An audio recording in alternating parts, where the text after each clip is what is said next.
Trois choses que tu n'as pas besoin de faire si tu veux perdre du ventre. Salut, c'est David, bienvenue dans cette nouvelle vidéo qui fait partie de mon défi. Dans 30 jours, j'aurai quoi? Fait une vidéo YouTube par jour. Si tu me suis sur ce défi, n'hésite pas à me dire dans les commentaires, ok, quel défi tu relèves pendant 30 jours, 15 jours, 60 jours, peu importe. L'idée, c'était au moins de se lancer et de pouvoir vous inspirer et de vous donner peut-être l'exemple de faire quelque chose. Ok? Avant de vous expliquer les trois choses que vous n'avez pas besoin de faire pour perdre du ventre, d'accord? Pour perdre la bouée au niveau du ventre, la graisse abdominale tout simplement, je vous invite tout simplement à vous abonner à mon compte si vous voulez d'autres contenus de ce genre. C'est une vidéo qui va être assez courte, ok? Parce que j'ai fait pas mal d'autres vidéos avant et comme je vous l'ai dit, c'est un défi, donc je teste un petit peu tout ce que je suis en train de faire, des vidéos qui durent 15-20 minutes. Je sais que c'est long, mais il y a des personnes qui aiment bien aussi le contenu et écouter tout simplement. Mais je suis aussi en train de créer mon futur podcast avec mes épisodes. Donc voilà, ça c'est en cours. Je vous en parlerai prochainement. À savoir comment ça se passe si vous voulez m'écouter en audio quand vous êtes dans les transports, à avoir la petite minute forme du matin. Voilà, je suis en train de trouver le nom du podcast et tout. Donc si c'est quelque chose aussi qui vous intéresse comme format, n'hésitez pas à me dire en commentaire sous cette vidéo si c'est un format qui vous branche. Alors, les trois choses que vous n'avez pas besoin de faire aujourd'hui si vous voulez perdre du ventre. Avant de vous donner les trois plans d'action, les trois choses que vous n'avez pas besoin de faire tout simplement, c'est comprendre que aujourd'hui, dans tout ce que vous voulez faire dans le sport, l'alimentation, vous allez entendre plein de choses, particulièrement au niveau de l'alimentation. Ce week-end, j'étais à un anniversaire et j'avais plein de personnes autour de la table qui me demandaient David, qu'est-ce que tu penses du jeûne intermittent? David, qu'est-ce que tu penses du cétogène? David, qu'est-ce que tu penses de telle nutrition? Qu'est-ce que tu penses de tel entraînement? Alors, qu'est-ce que moi j'en pense? Ça pourrait aider. Mais finalement, si tu regardes cette vidéo aujourd'hui, que je te donne mon avis, ça va forcément te rassurer au fond de toi, te dire ah c'est bon, David il a dit que c'était ok, il a raison. Il faut savoir une chose, c'est que il n'y a pas de vérité pure et dure, d'accord? Il n'y a pas de vérité, de preuve scientifique prouvée par A plus B que de faire tel régime, tel jeûne, tel cétogène, tel type on va dire, d'exercice va t'aider à atteindre forcément tes objectifs. Ce que j'aime dire, c'est fais ce qu'il y a de plus simple à faire. Déjà, que ce soit au niveau de l'alimentation, au niveau du sport, et là, à partir de là, tu verras forcément des résultats. Et il faut savoir une chose, c'est que quand tu as des objectifs, et là on parle notamment de perdre du ventre, perdre le gras du ventre, et Dieu sait que c'est chiant d'avoir du gras sur le ventre parce que on a honte un peu de ça, on n'ose pas se montrer, on se trouve boudiner, un peu fat, et c'est pas quelque chose qui est confortable aussi pour nous mentalement. On se sent pas bien dans notre corps, on se sent pas bien dans notre tête, et il faut vraiment se dire que c'est quelque chose qui peut nous impacter au quotidien, sur notre confiance en nous, sur notre énergie qu'on a au quotidien, avec les autres personnes autour de nous. Peut-être qu'on est un peu fermé, qu'on n'ose pas s'ouvrir, de part de se faire juger justement par les autres, parce qu'ils vont dire ouais t'as vu, regarde, il me regarde, enfin voilà, il y a plein de choses qui rentrent en jeu. Maintenant, donc, il faut vous dire une chose, c'est que pourquoi aller chercher compliqué?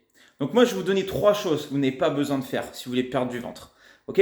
La première chose, c'est que vous n'avez pas besoin d'aller faire des heures de cardio.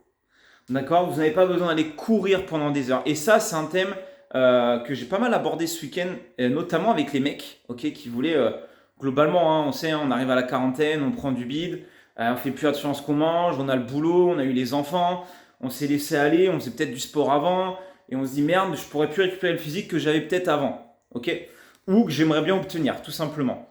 Et ce qui se passe, c'est que on se dirige très souvent vers du cardio parce qu'on nous a dit il y a des années, faites du cardio pour perdre du poids. Le cardio, je l'ai déjà expliqué dans une certaine vidéo, c'est bien, c'est très bien. Il ne faut surtout pas le négliger, ok? C'est très important. Mais aujourd'hui, vous n'avez pas besoin de faire des heures de cardio pour perdre du gras ou perdre du poids. Par contre, ce que vous pouvez faire, vous avez vu, hein, je vous dis ce que vous n'êtes pas obligé de faire et ce que vous pouvez. C'est pas mal. Parce qu'il y a souvent des vidéos sur YouTube, on vous dit fais pas ci, fais pas ça, mais on ne dit pas comment il faut faire. Donc je vais vous dire qu'est-ce que vous devriez faire.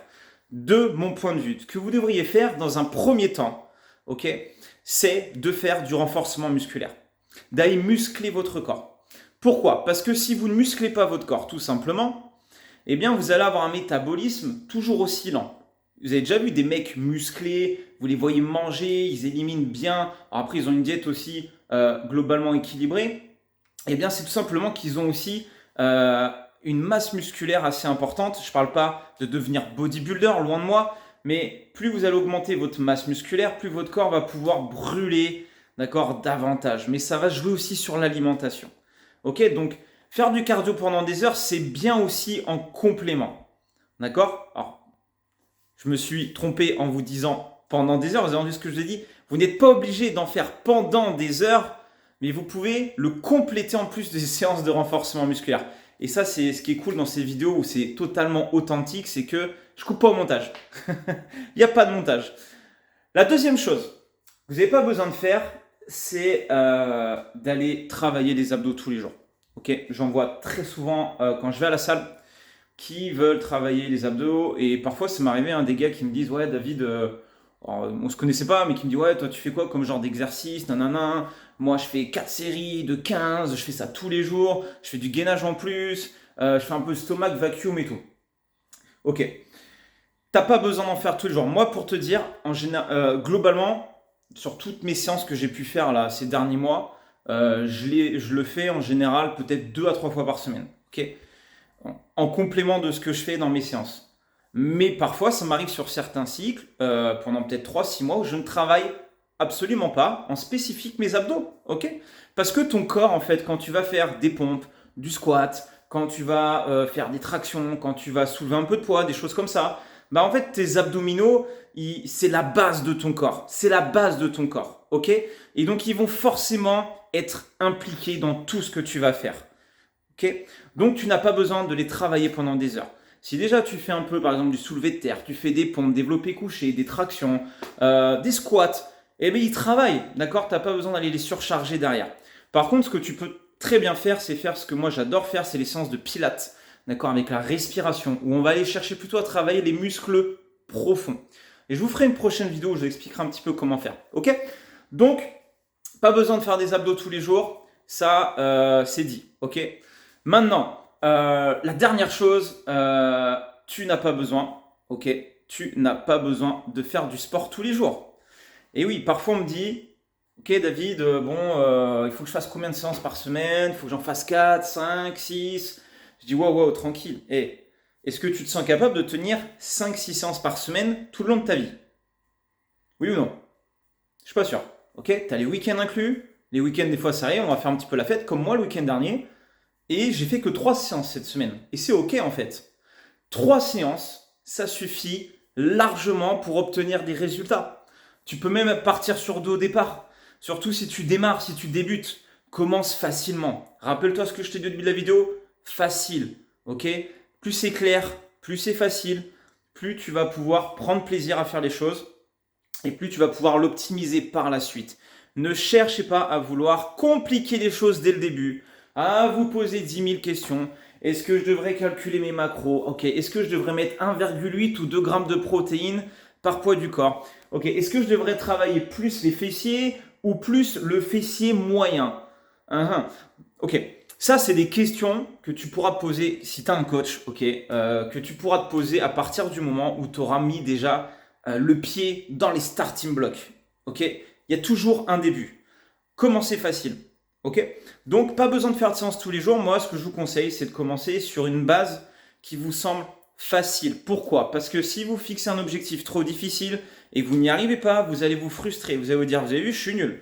Vous allez vous saboter. Et du coup, c'est contre-productif. Donc moi, ce que je vous invite à faire, c'est toujours commencer avec de la facilité. Et il y en a qui seront peut-être pas d'accord avec moi et qui vont me dire: ouais, mais non, no pain, no gain. Ouais, il faut vomir à la fin de la séance. Non, il n'y a pas besoin de vomir à la fin de la séance. On peut faire des séances où on a encore notre souffle, où tout se passe bien, on a fait une bonne séance de renforcement musculaire, où on sent nos muscles qui sont bien toniques, qui sont plus fermes. Et c'est déjà ça aussi, d'accord, qui est vraiment intéressant. Donc voilà. Donc pour les 3 choses à éviter, je vous fais un petit rappel. C'est: vous n'avez pas besoin de faire des heures de cardio. ok? Privilégiez plutôt le renforcement musculaire, mais vous pouvez faire du cardio pour le plaisir, ok? Mais d'abord renforcement musculaire, une fois que vous êtes musclé, renforcé, que vous pouvez le faire sans vous blesser au niveau des genoux, du dos, des chevilles, vous voyez ce que je veux dire, hein, les personnes qui veulent démarrer pour la première fois, commencez par ça. Deuxième chose, pas besoin de faire des abdos tous les jours, ok? Faites des séances complètes, du circuit training, du full body, et vous pouvez inclure des petites séances de temps en temps spécifiques que je vous montrerai dans une prochaine vidéo. Et la dernière chose, pas besoin d'en faire tous les jours, commencez avec des séances courtes peut-être au départ, avec juste 2 séances, ensuite augmentez le temps de séance, ou alors rajouter une 3e séance, et ça suffira largement. Yep. Bon, j'espère que cette vidéo a pu vous aider. J'ai un retard de 2 vidéos parce que je captais pas le week-end dernier. Hein, pour ceux qui suivent le défi, on était à la campagne en Gironde pour fêter un anniversaire. Et du coup, je vais devoir faire mes 2 autres vidéos juste après celle-ci. Donc, je vous souhaite une belle soirée. Si cette vidéo vous a plu, je vous invite à liker la vidéo, à vous abonner et à me dire ce que vous pensez de ce que je viens de vous dire dans cette vidéo. Cool? Allez, belle soirée à tous et à très vite pour une prochaine vidéo. Ciao!